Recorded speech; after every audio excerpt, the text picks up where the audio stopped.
Welcome to It's a Controls Problem, where we do precision guesswork based upon unreliable data given to us by those of questionable knowledge.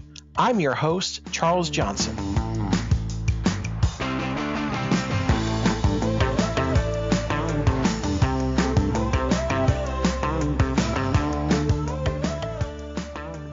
All right, hello everyone, and welcome to another episode of It's a Controls Problem. I am your host, Charles Johnson, and I'm with, as usual, my dear friend and producer extraordinaire, Matthew Van Berg. This episode is kind of out of the normal thing that we talk about, right? Because we talk about all things controls. We've done a lot of episodes this year. We've really done a lot that I didn't know that we were going to be doing, and it's been amazing. But today I kind of want to touch on more of a personal subject here, and this is just kind of an open platform to kind of discuss a few things that I think that we all experience, and not even just necessarily our industry, but any industry in general. And that's really is burnout and and mental health awareness. I think it's kind of important to talk about that, and be vulnerable for a little bit with you guys, because you listen to our podcast regularly, which we are forever grateful for. The outpour that we get from people and the difference that we make, in their weekly doings has been great. We just had someone recently that sent us a private message saying, "Man, we love what you're doing with the podcast."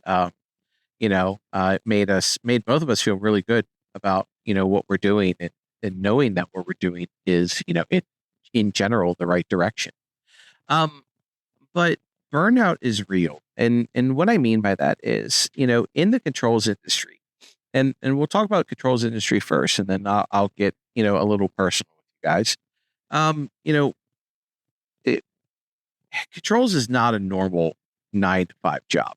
Sure, you have offices that are open like 7 to 4, 7 to 5, 8 to 5, etc. So you can consider people who work in the office specifically more of like that 9 to 5 job. But for the people that are actually doing the work itself, it's not usually a normal 9 to 5, right? Like, especially if you're especially if you're in service, or you're a technician in a truck, and you're going from job to job to job. There are deadlines, there are schedules to be met. Companies bite off more than they can chew at times. So to meet the demands of the customer or schedules, like especially if this is new construction, there are times where things seem to be in a lull, and then all of a sudden they resume normal schedule, and now all of a sudden they want to push ahead of the schedule. Therefore, it pushes you to work harder, longer hours. I can't tell you how many times, in previous life where I would be working till 9, 10 o'clock at night at a job site, just trying to get stuff done. I remember there was a small office building that was actually down the street from where I lived in South Carolina, and myself, a technician, and even the sales, the branch manager of the company, we were at a job site till 11, 12 o'clock at night, working on stuff, just trying to get ahead of, trying to stay on schedule, because, we had other things that people needed to do. And so what can happen is, after a period of time, your body can only do so much, and your mental well that you have just drains. And you can't really think, you can't really do a whole lot. You don't have a lot of feelings about what you're doing. And that's really what burnout is. Burnout is just the process of, being overworked. And it's not that, a company intentionally overworks you, but sometimes we all have a sense of pride and a sense of responsibility that, we need to get stuff done. And sometimes that's pressure that we put on ourselves. Sometimes it is pressure from the company. Um, but you have to recognize when you have reached your limit, and what do you do when you've reached that limit? And that's really important too, because that affects your performance, that affects your mental health. And mental health is really important to keeping and maintaining focus in any career whatsoever. If you are not in a good place, your performance will be affected by it, and people will see that.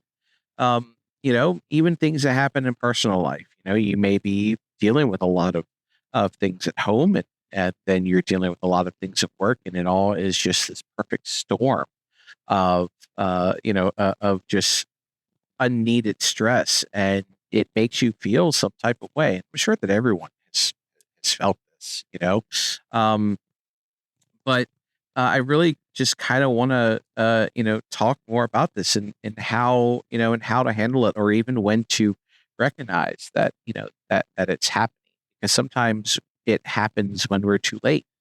Getting a little personal with you guys right now. I A lot of you see me post on LinkedIn a lot, right? Even oddball hours on weekends. You see the amount of videos that I put out. That all leads to burnout. Now, I love what I do, and I love, uh, you know, I love, I love educating. It's really important that our industry grows. So putting out as much information there as possible. So a lot of what I do is a passion, but you know, personally, Matthew knows, and some of you who I talk to outside of this know, I am the caretaker of my mom. She's only 65, but she is suffering from dementia slash Alzheimer's. Um, and she has a rare type of cancer. And this is the second type of cancer in her lung, which makes it ultra, ultra, uh, ultra rare. The first cancer she had in her lung, was small cell lung cancer. But this one here is called a neuroendocrine tumor, or a neuroendocrine carcinoma, and it's an extremely rare and extremely aggressive type of cancer. And so, you know, um, personally, there's a lot to deal with. There are many doctor's appointments. When she falls, I have to stop what I'm doing to take care of her.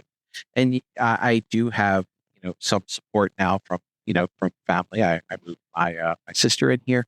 Um, but a lot of that takes a toll, especially when you're watching a loved one, um, you know, uh, uh, you know, basically break down. You don't know, the cure. There's no real, 15% cure. There's a good chance of remission, but it depends upon how treatments are responded to. The reason why I talk about this is, one of my outlets that I use is work. So I do a lot of work, and I have a sense of, um, you know, I try to do a lot for anyone, in any capacity. And so, I work more than I probably should at times. And it does lead to, um, burnout, where there are some things where I may not necessarily enjoy it as much, but I continue to do it because it's kind of how I'm wired. But there are times where, you need to take a break. It's really important from a personal perspective, that you walk away from your job. And I don't mean quit or anything like that. I mean literally walk away and don't think about it. Work on other things. Develop other hobbies. I do play poker. I love playing poker. It's about partial information. The psychology of it, I think, is amazing. That's a great outlet too. I love playing chess. I tennis and pickleball. And even when I used to judge for that card game Magic the Gathering, those are all creative outlets that I have that are outside of work. So, when you feel the pressure, become built up, um, you know, you have to find a way to move on from it. And especially when you are a personality, like us, that sometimes there is this thing called being always on. And, you know, as, as a public figure, for me, I know that we don't really mention it a whole lot here. Some of you really know, but some of you don't, because I personally, don't advertise specifically where I work because, that's not what this podcast is about. It's not a marketing for my company, which is Linkspring. So, I am the lead trainer and technical engineer for Linkspring. Now, for those of you who watch my educational videos, I say it all the time. But for those of you who are just, you know, listening as a, as a fan of the podcast, you may not be aware of where I work. And again, do that for a reason. Um, but I do a lot of work for Linkspring. Not only do I do the training, I do help out in technical support. Not only do I take calls for technical support, I even at times am technical support or technical support. Um, I help with sales calls. I travel to, help on customer sites to solve some of their problems, or I help out professional services while, doing programming jobs for them. I even help development with code and whatnot. So I do a lot for the company. So, sometimes a title is just that, a title, but you can be so much more than what you actually do. And so with that, um, you know, there's a lot of a lot. I feel responsible for a lot of things that go on, and so therefore, I I continuously want the company to succeed. So part of that is that I dedicate a lot to myself, to the company, and putting in extra hours. Do I have to put in those extra hours? No. Is it required? No, but I do it anyway because that's the kind of person I am. But you'll understand that, when you're younger, you do put in probably a lot more time than you do because you have to learn this from the ground up, right? Like there are some educational things to do from a control standpoint that you can do, like Smart Buildings Academy and stuff like that. But a lot of stuff is just baptism by fire. And really, we're just even from a controls standpoint, we have gotten we're just getting into or out of one of the busiest seasons for controls people, and that's summertime. Why is that important? Well, it's not just like the hot cold calls that you get, or really the hot calls because you want the AC to work, but with school projects and whatnot, there are a lot of hard and heavy hitters that happen, and therefore, some projects kind of topple one another. So literally, you're trying to find a balance between, those jobs, and sometimes that's requiring a lot of hours that you're working. That's time away from home, time away from your family. Sure, if you get paid overtime, the pay is good, but that comes at a personal cost of you sacrificing additional time to get jobs done. Now, there are times that we do what is required, um, to for the sake of your professional career for your family. But you should instill a proper work-life balance, to ensure that you remain enthusiastic about what you do, that you remain positive about everything, because your mental health is extremely important. And when that starts to tank, um, you know, everything gets affected, and you pay the price. Sometimes there's an ultimate price for that if it's not kept in check, and that can lead to a lot of pain for a lot of. There are a lot of environments that can affect you. Um, you know, not just work related, personal related as well. As I said, I kind of use work as an escape at times.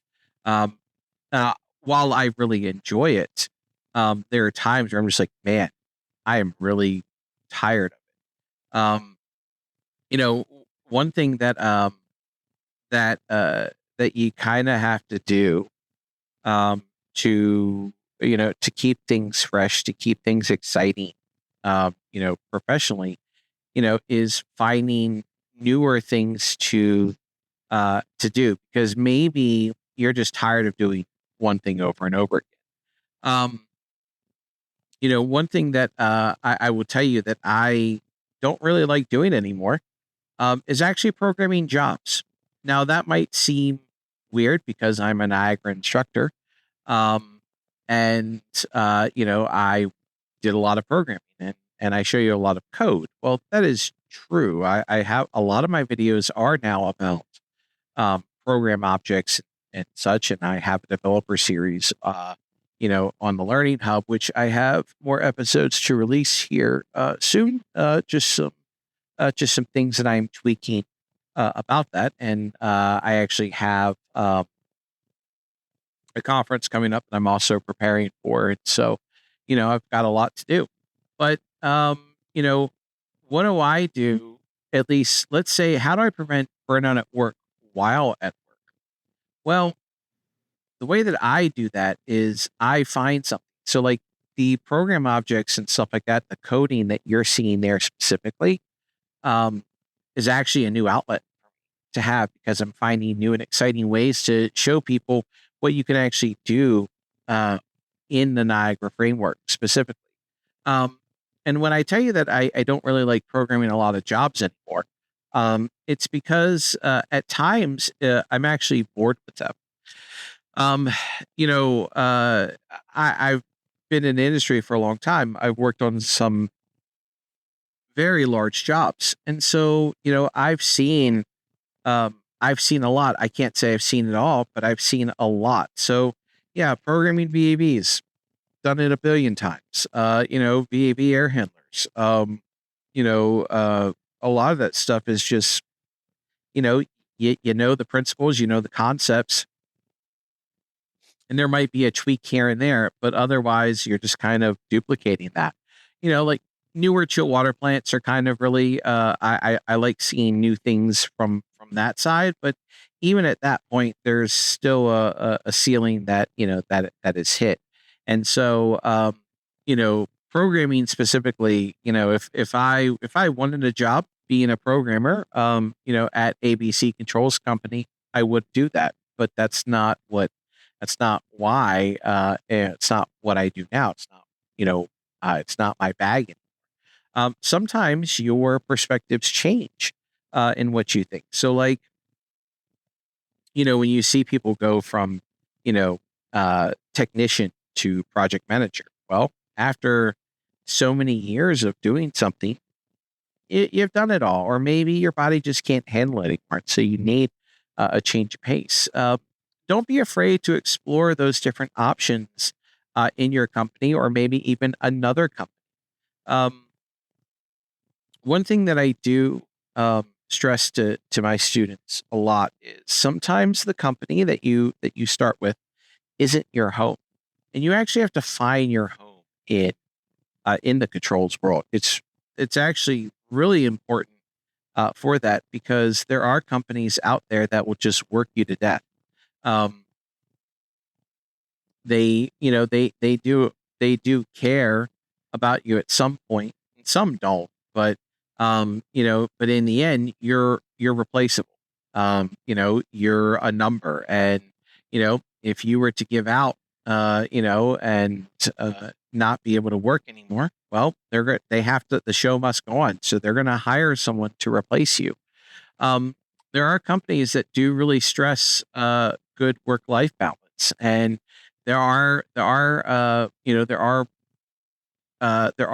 employers that will be like, hey, you're doing too much. You need to stop. You need to do X, Y, Z.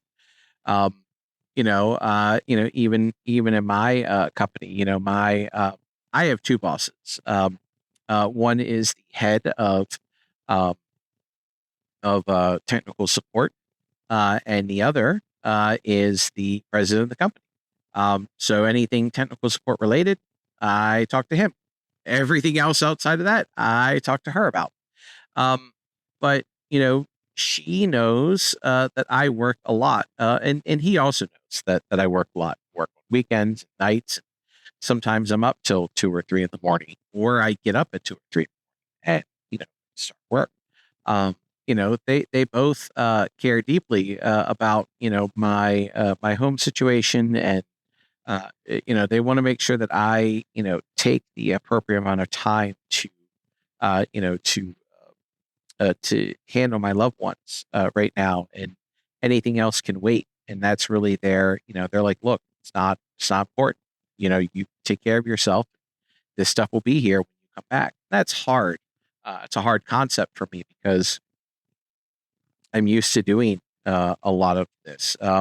It's something that I'm actually good at, and I know that some people, and that's not really being arrogant or cocky. I am good or even great at what I do.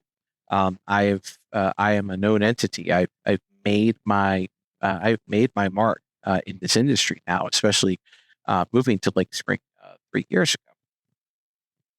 And so, I have a personal sense of duty, to continue with, to continue with my work, even at times when I should stop. So ultimately, here's what I'm trying to say, and I've kind of talked in circles, I think, a little bit here, but, one, take a break, and I mean it. Take a break. Walk away from what you're doing. Travel, and I know that requires money, and money requires working.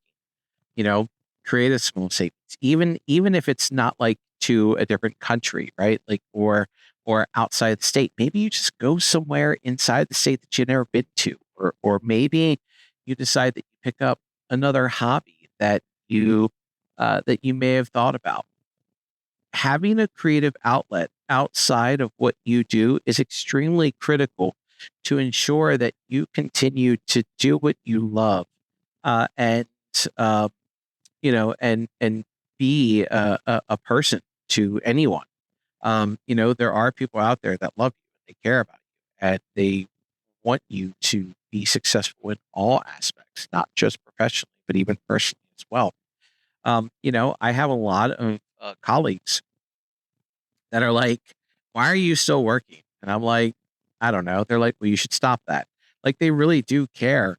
They're like, "Hey, you're working too much. You need to stop." And you have to listen to them. You really do. Like, you know what? You're right. You're absolutely right. I need to take a break from this, and I need to move forward with it. And so, um, what I really am trying to say is just, it's all of this is really important. And this is kind of a newer format for us. This is not really our normal.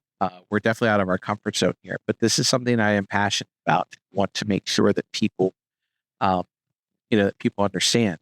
Um, if you feel, that you're cracking, first off, talk to someone. And it, obviously, you want to make work aware of it. But when I mean someone, talk to a professional. I do. I talk to a therapist every week, and we change the day of the week which it happens. Um, but I do have a therapist that I talk to. It's really important to express how you feel with people. If you keep it bottled up, um, it can explode at the wrong time, and sometimes even on the wrong people. Um, and that can cause issues personally and professionally. If you're stressed out all the time, what good are you to anyone, including yourself? You're not good at all. And like I said, at time, you could pay the ultimate price, and that's not something that we want anyone to experience. Mental health is real. Mental health should be spoken about more. I don't think it's even talked about enough anymore. There are even some offices out there that have like a Matthew, do you know what it's called? It's like they have like it's like it's not a break room, but it's like a self isolation. Like they can go in, they can scream, they can do whatever. Do you know what I'm talking about? Like a pod? Is that what it's called? No, it's not a pod. I feel like a lot more companies should have something like that. As a matter of fact, I actually, a friend of mine many, many years ago, and this doll is probably, um, man, I don't even know how old this doll is now. It's called a damn it doll, literally damn it doll. And I just picked it up here. And I wanna say the quote on it because I think it's actually kind of funny. And I've used this at times where I've beat this against a wall or a table, just out of frustration. And it actually comes with a lifetime guarantee. And if you break it, you can actually reach out to the company and they'll send you one free of charge. Um, so it goes whenever things don't go so well, and you want to hit the wall and yell, here's a little damn it valve that you can't do without. Just grasp it firmly by the legs and find a place to slam it. And as you whack the stuffing out of it, yell, damn it, damn it, damn it. Um, you know, anything that helps relieve stress is good. Even at times when I'm working, I may take a small break during the day. I may go on the YouTube or TikTok or other things just to kind of like, hey, you know what? I've looked at this enough. My eyes are getting blurry looking at that, or I'm frustrated with something because I can't figure it out right away, and I just need to refocus. And those moments of refocus are great because after you have de-stressed a little bit, um, then you come back to it. Now, there are companies that kind of frown upon that kind of thing because, like, oh, well, it's your 8 or 9 hours here. You need to be as productive as possible. We don't need to have that time because it's wasted. Yes, I understand that. But as long as someone isn't spending like hours a day, like, 4 hours on YouTube versus 4 hours of work. No. You know what? People take smoke breaks, sometimes excessive smoke breaks. So you know what? For every smoke break that you see someone do, you should take a non-smoking break.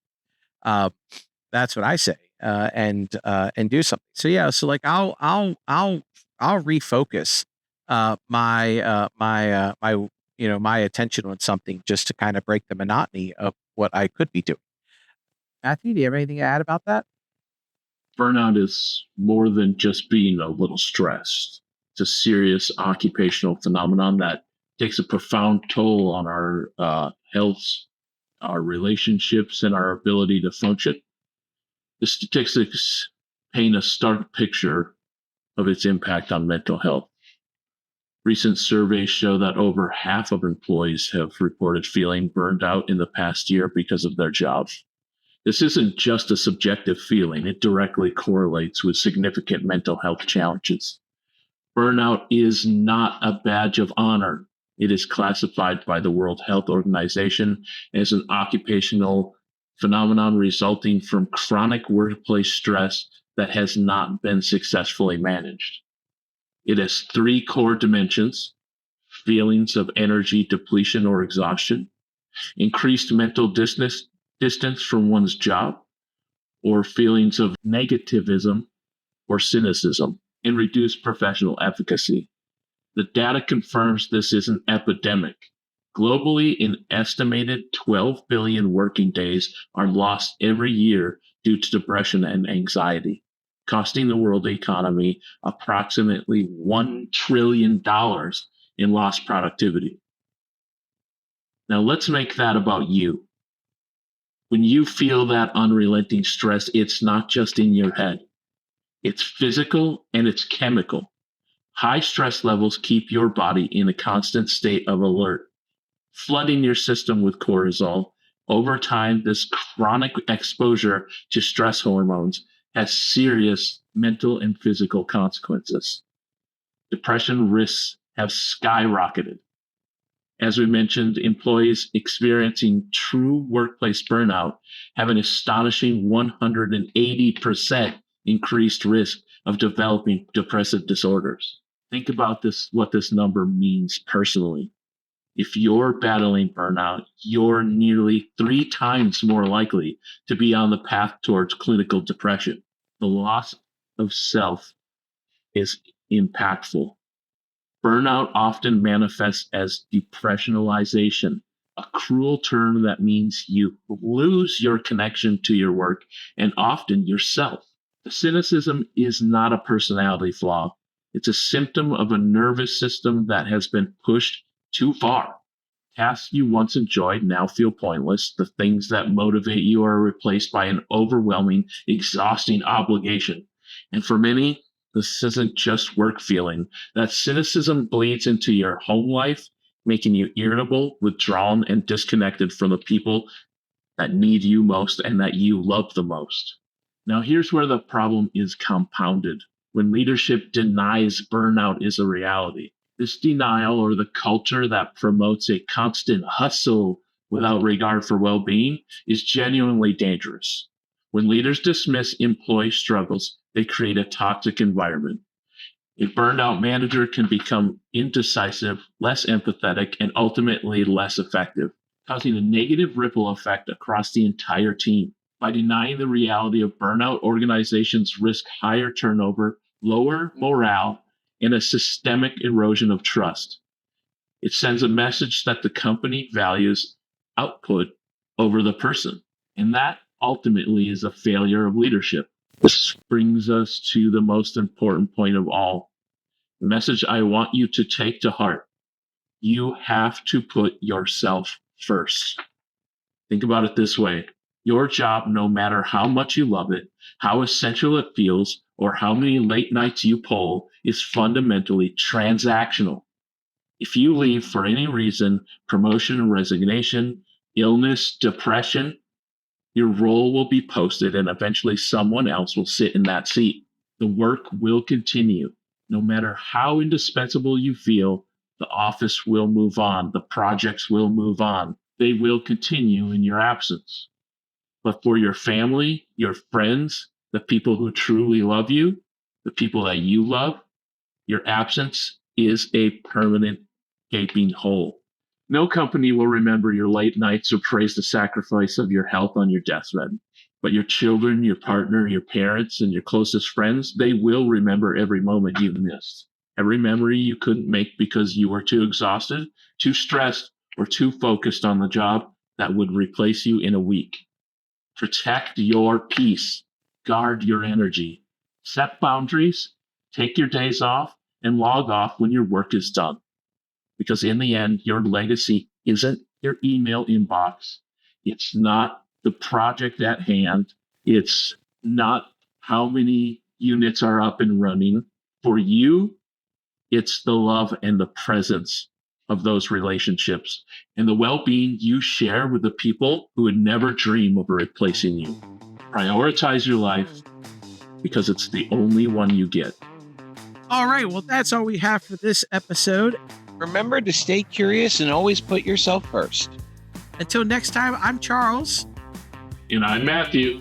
And this has been It's a Controls Problem.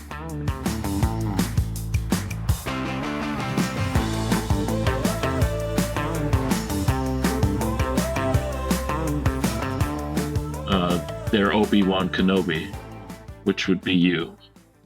Yeah. Their only hope.